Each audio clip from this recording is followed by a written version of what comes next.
Bharatiya Janata party के महासचिव विनोद तावड़े ने बुधवार को मतदाताओं को प्रभावित करने के लिए पैसे बांटने के आरोपों को खारिज किया। तावड़े ने कहा कि वो नियमों से अच्छी तरह वाकिफ हैं और मूर्ख नहीं हैं कि राजनीतिक विरोधियों की होटल में इस तरह की गतिविधि में शामिल होंगे। विधानसभा चुनाव से कुछ घंटे पहले बहुजन समाज अघाड़ी के नेता हितेंद्र ठाकुर ने मंगलवार को तावड़े पर मतदाताओं को लुभाने के लिए मुंबई से 60 किलोमीटर दूर विरार में एक होटल में 5 करोड़ रुपए बांटने का आरोप लगाया।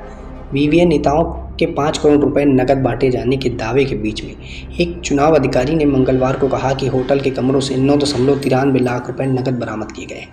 बीजेपी नेता ने आरोप से इनकार करते हुए कहा कि वो केवल पार्टी कार्यकर्ताओं को चुनाव प्रक्रियाओं पर मार्गदर्शन दे रहे थे। तावड़े ये संवाददाताओं से कहा कि वेदांता होटल के कई लोगों को मैं जानता हूं और ये होटल ठाकुरों का है।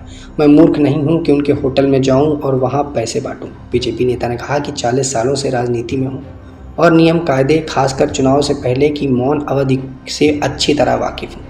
विनोद तावड़े ने कहा कि मैं पार्टी कार्यकर्ताओं से अनौपचारिक बात कर रहा था, मैं प्रचार कर रहा था। बीजेपी नेता ने कहा कि वो केवल पार्टी कार्यकर्ताओं से मतदान प्रक्रियाओं के बारे में चर्चा कर रहे थे।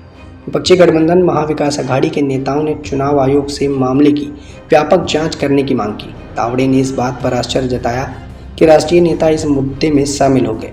उन्होंने कहा कि बीजेपी के लोग इतने मूर्ख नहीं कि विपक्षी दलों के स्वामित्व वाले होटल में जाकर पैसे बांटे और उन्हें ये बात समझ लेनी चाहिए कि हम इतने भी ज़्यादा मूर्ख नहीं हैं। बता दें कि ऐसे कई आरोप लगातार बीजेपी नेताओं पर महाराष्ट्र पर लग रहे हैं। कल ऐसी ही खबरें लगातार सामने हमें देखने को मिली थी। तावड़े पर लगे आरोपों को गलत साबित करने के लिए देवेंद्र फडणवीस भी इस पूरे मैदान पर कूद गए थे और फडणवीस का यह मानना था कि ये बनी बनाई कहानी बनाई जा रही है जिससे बीजेपी नेताओं को बदनाम और फंसाया जा सके।